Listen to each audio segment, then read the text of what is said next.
Alright, so Sketchy back here, and what are we talking about today? Well, today I decided I'm going to continue my trend of talking about my character, or my players, and we're going to talk about Lord Paco, better known as his character as Leoden of Heide. Now, Leoden is a human paladin of Pelor and partially Bahamut. Basically, he wanted to have a dragon, a Drakensteed at some point. I'm going to go get to that at some point. But basically, he wanted a Drakensteed, so I kind of allowed him to dual deity. But Pelor is his main guy. He'll talk to Bahamut every once in a while. But the thing about this is probably the character with the most luck, and just does it usually ends up in the oddest situations.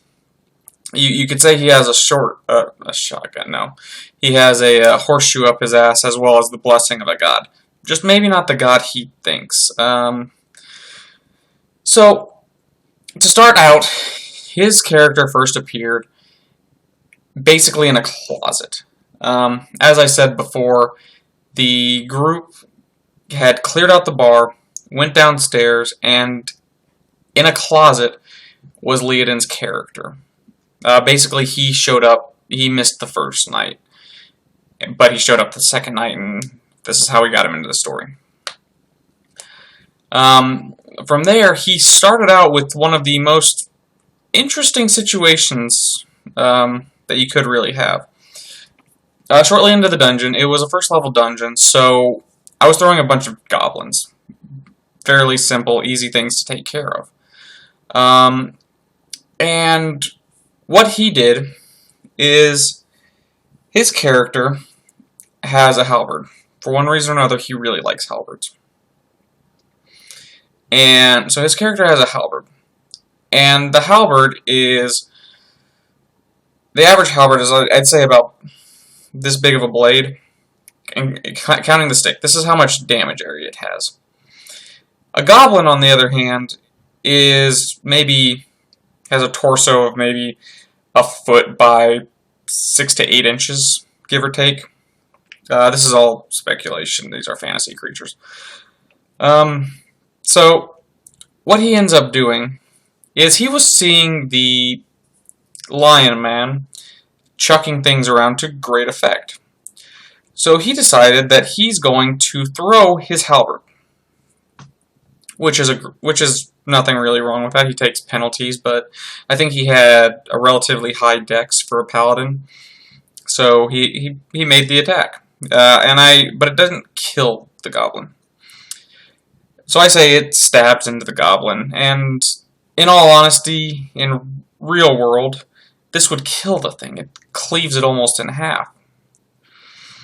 But the other aspect to this is that he had locked gauntlets. Now, some people are like, how can he throw something if it's locked? Well, the way we kind of misread and misinterpreted, probably, but this is how we're going with it. The way we interpreted it is, because the gauntlet has a chain attached to it, we said that the chain is attached to the halberd. That's how you never really drop it. Of course, you can still drop it and just try and swing it around. Reality, that's not going to work so well. But basically what we agreed upon is that the gauntlet, or the halberd, is attached to the gauntlet by a 10-foot chain. Where that chain goes most of the time, it doesn't matter. It really doesn't. So he spears this goblin, and what does he decide to do from there? Well, he decides to pull a scorpion and get over here, just pulls this goblin over to him. And then what he did next kind of set a trend for the character. He tries to diplomacy it into joining him. Forsake your ways, evildoer, and to join me. And he rolls really well. The character has a relatively high charisma, and even at level 1, it had a great, what's the fucking term? Diplomacy roll. I literally just said it and I lost it. Excuse me. So he diplomacies this goblin into his service. And this is just the start of the character, because he 5 minutes later, he goes and does it to the next goblin, I think. So basically, he has these two goblins running around, helping him out, named them Steve and Tim. Eventually, he does cut them loose, let them do their own thing, because one of our players did point out that for you to have like assistants or companions or something, you have to have a specific perk, and he didn't have that perk yet. So, going on, he then proceeds to have a relatively uneventful life for a short time. At one point, he basically kind of doesn't do a lot. He did his nice tanking job against the guy who Arbogast eventually DDT'd to death, and he was next to death against this guy. So he's in this fight, and it's this big guy with two shields, because I thought the concept was kind of cool. A guy with, like, for instance, if you played Dark Souls, I can't remember the shields, Baldur shields, I think they are. Basically the big long ones that you could punch someone to death with, if you really wanted to, and you were strong enough. So I made this character strong enough to do that. However, I didn't realize that shield bashing, which is the only comparable thing I could find, doesn't do a lot of damage. It ended up him just being strong enough that he almost did kill Leoden, until Arbogast came in, DDT'd him, and he died. Actually, he didn't die by the DDT. He got stabbed in the throat a bunch by Vea, who I will talk about later. So, from that point on, he plays the role of a paladin. He's the tank. His next interesting thing was when he wanted to get a Drakensteed. So as I mentioned before, he saw this in one of the books or something, or someone mentioned it to him, and he really wanted this as his mount. He was getting around to level 5, and this is what he wanted to be his paladin mount. I thought, okay, that'd be really cool. It would also give them kind of the ability to fight flying things. Like if I threw a dragon at them, they could actually fight it legitimately, and it couldn't just circle strafe them. Which I would have it do. I did have a dragon fight later on, and the dragon immediately took off because it was kind of this big. The dragon sits there, talks to them, and then the fight happens. So he flies off, and everyone kind of jumps on this Drakensteed's back and goes fighting. I think Arbogast actually Superman punched the dragon from the back of the Drakensteed, which is one of those interesting moments. It's one of those moments where the character just decides to be awesome, and I allow it, because that's fun. So, from then on, he has this winged creature. He gets this around level 5. And this is about the time that they are starting a war. There's a war going on because Heide, where Leoden is from, has been taken over. Leoden is the son of the Lord of Heide. And because of this, the Cult of Nihilus, which has become the Army of Nihilus, has taken over Heide, is attempting to take over the Dwarven Kingdom, as well as the kingdom to the south, or not the kingdom, the capital of the nation of Archon, where they started out. So as they're flying up there, they go and they clear out the army that's attacking Archon very handily. And then they go up to a mountain pass, and the army's moving through the mountain pass, and up on the hill, and this is something I've been doing a lot, is I like my big bad guy to be present, so to speak. He's the constant threat, he's the constant uh, bad guy or antagonists, antagonizing them, for lack of a better term. So what he does is he's sitting up on top of this mountain, and he's just there to kind of taunt them. As well as he has this little necromancer chick who was introduced earlier on, and will be kind of important coming up. But so this necromancer chick is sitting there, and they had just wiped out this army. And what she does is she resurrects the army, basically making them fight again, losing a lot of their troops, which really didn't amount to much. But it was an interesting fight. So as that's going on, as she trying to resurrect them, Leoden gets the bright idea to charge at the big bad evil guy and try and take out his necromancer assistant. I believe this is how it went. So what happens is he takes a few shots from the guy's energy attacks, and right before Leoden gets in range, he uses an ability called Slam. Don't look in the book, you're not going to find it. And if you do, it's not the Slam I'm using. Because this character is completely homebrewed. So what he does is he basically flings the dragon up into the air and then back down. Now the way it's written is your opponent is lifted 20 feet into the air, 15, 20 feet in the air. It's either that or 10. I can't remember. 10 to 20 feet in the air.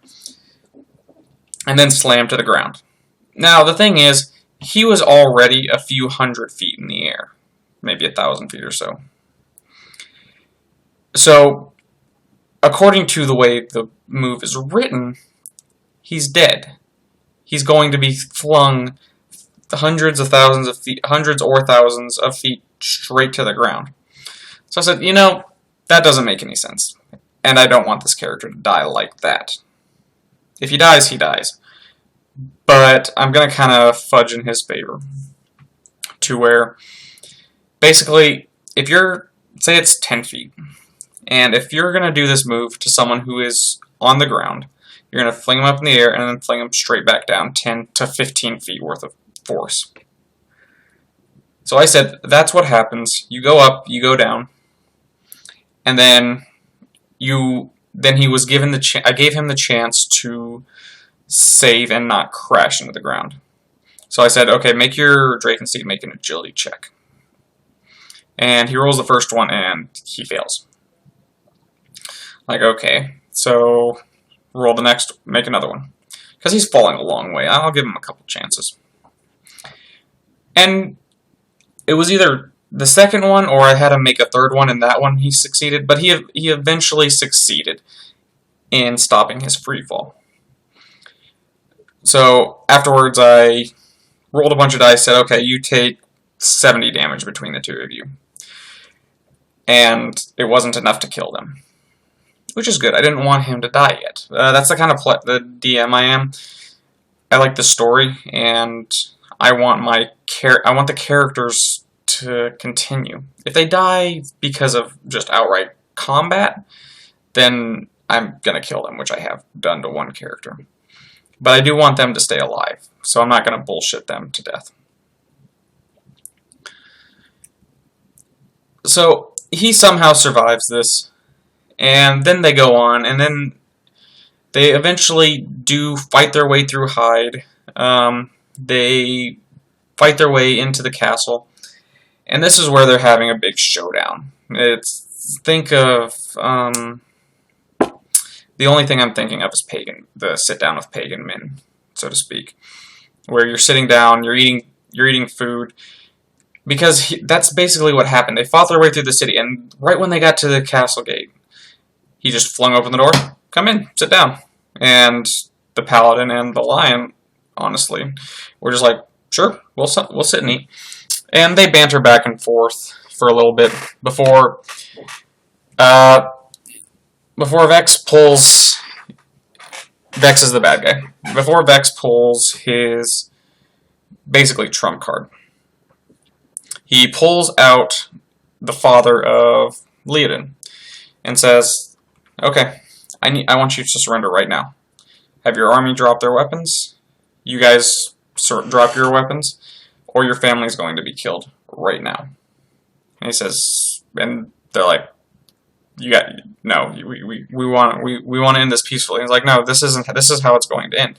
If you want it to end peacefully, you surrender." And they did not agree with that. They said, "No, we're not going to do that." And so he kills his father in front of him. He does attempt to stop it. However, Vex had another move called, I don't know what it's fucking called, Shockwave, I think it was. Flings him back, knocks him out of the way. And then he just walks out. So he has basically lots of defensive moves, so I can keep this guy alive whenever I want. At this point, Leoden of Heide has his most badass moment probably in the entire game. This, like, the single most he is awesome maneuver. Because what he does is he's on his Drakensteed, and so he has his Drakensteed, and the little necromancer chick is back in, and she's chanting, and they don't understand a word she's saying because she's chanting in some language. But what she's doing is she is resurrecting Leoden's father. So Vea's character, Luna, at this time, decides, okay, I'm going to throw my construct at her. But I say she has a field dispelling any psionic effects around her. So her construct comes in, immediately steps into the field, and just dissipates. What Paco does, what Leoden does, is he charges at her, smite evil, and he one-shots. He crits and one-shots this woman so hard, she damn near exploded. I didn't say that she exploded, but he does, I think, 40-something damage to a character that had 30. So he destroys this person. And it is the single most, just the image of this paladin on a winged dragon horse thing, stabbing his halberd straight into the chest of this evil necromancer with the power of the gods behind him. So that's probably the most badass moment that immediately comes to mind. There's probably better moments, but that's the first one that comes to mind, and that's probably my favorite moment. From there, he just plays the role of the tank. He tanks as well as any tank can. As well as he did bring the character I killed back to life. Basically what I gave him is, or what I allowed him to do is, there is a homebrew feat for paladins that allows you to do Raise Dead shortly after the person is killed. I said the person still lost their leg because they got killed. But I did kind of want to balance it out. I didn't want the character to lose a level, which was the option, or be dead entirely. So, between then and now, there have only been kind of 2 points that were really notable, and the biggest one to me was mainly a funny moment. Arbogast the Lion Man had taken a feat that allowed him to trip anything that he did 10 or more damage to. Just, if you do 10 or more damage, you can automatically move into a trip. Now, he had the misfortune of doing so much damage, he never had a chance to actually use it. So, he would have this habit of saying, okay, I judo toss this thing. Basically, he would just throw it, he'd knock something out and then throw the dead body. So what they were doing is they were fighting a giant scorpion. and the scorpion weighed a few hundred pounds. Paco, for one reason or another, ended up on the scorpion's back. I don't know what he was doing there or what he intended to do, but he was on this thing's back right as Arbogast killed it and flipped it. So there's now a few hundred-pound scorpion on top of our paladin. And the way I do that kind of thing is weight is, for 100 pounds, it's basically 10 feet of fall damage. So he took like 66 worth of damage or something, which is honestly not that much, but I think he had taken enough damage in the fight that this dropped him. This is the first time he has ever been dropped. Sorry, I got a text message. So this paladin, who has never had misfortune almost, was dropped for the first time because a scorpion got flipped on top of him. The next, probably his biggest, the last time that he should have died, but by the grace of the mighty DM and luck, he survived. So when they were in the, as I mentioned before, at one point they were in the pits, which is this massive gladiatorial arena. And Leoden was paired up against a orc. I think it was a large orc too. But basically it was this big ass orc dude, and he was gonna fight him. Okay. Or no, I think it was like a troll or ogre or something. So whatever. Some orc looking thing. So he's fighting this thing, and the orc rolls a 1.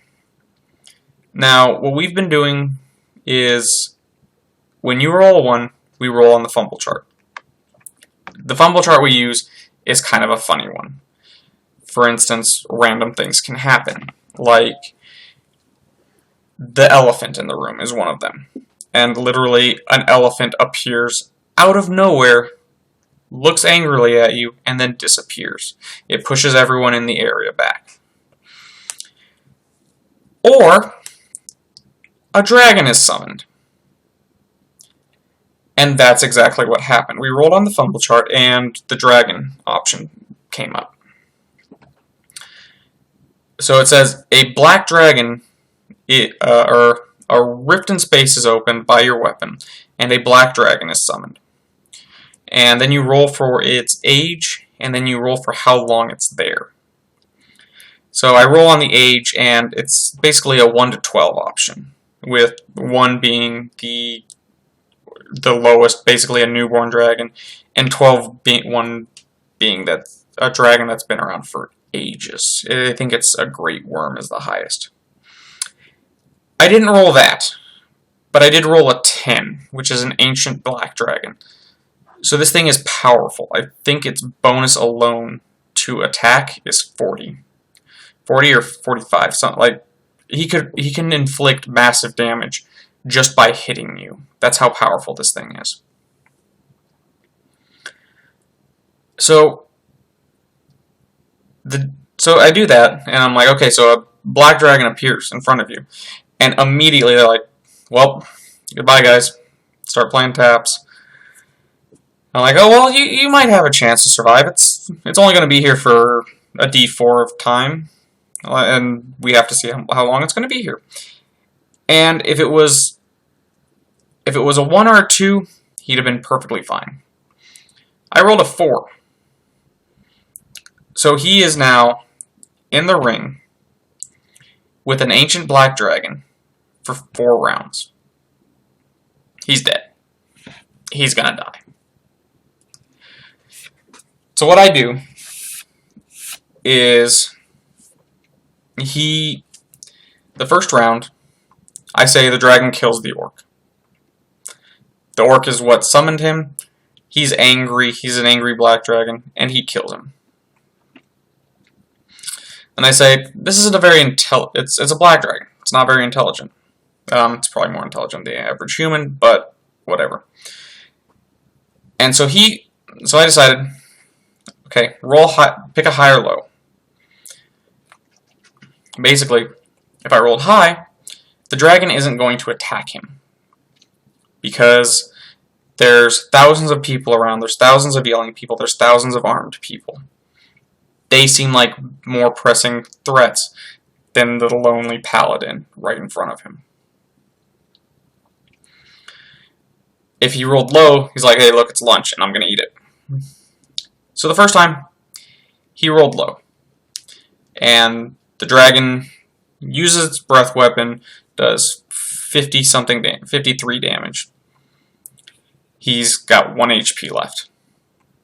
And we're like, oh yeah, you're dead. You've got 1 HP, you're going to die. One of my players, however, saved him and said, wait, he didn't make his reflex save. Because when a dragon breath weapons you, you can reflex to half. So he makes his reflex save, and he passes it. So he only takes half damage. He's taking 25 damage now, which he has enough points in his lay on hands to heal that back up. And so I'm like, okay, next round. He rolls, we do the high-low again. It's high. So the dragon says, oh, I killed that thing with my breath weapon. I'm going to go kill those guys. And if anyone's seen the scene in SpongeBob where the fryer grease lands on all the fish people and they turn into fish sticks, that's effectively what a ancient dragon's acid breath weapon will do to the crowd. And that's what I said it did. And I'm like, okay. And for some reason, he attacks the dragon in this round. He could have ran, he could have tried hiding. It's only going to be around for 1 round after this. But he decides to attack it. And so he has so he's at full health. However, the dragon didn't hit full damage on his last breath weapon. He could still kill him very easily. So we roll again, and he rolls low. And we're damn sure that he's going to get killed. The dragon rolls almost the exact same number that it rolled before. And he survives with 2 HP. And then it disappears. Then the dragon disappears. So our paladin has just survived a fight with a CR-19 creature. He can't even get experience for that. Just to put that into perspective. It is so high above him that there is not a generator out there that will give you results for that. And I tried finding anything. So I was just like, you get a level. And that's probably my failings as a DM. This is probably why my players are kind of running over everything I throw at them. But I'm not really throwing that much at them. I could easily throw something that would kill them instantly. I could throw the Tarrasque at them, for instance. Not going to do that. So that is the tale of... Oh, that was bad autofocus. So that is the tale of Leoden of Heide so far. And that's where I'm going to leave it today, guys. So, if you have any suggestions for me, throw those out there. If not, see you next time. Game on, guys.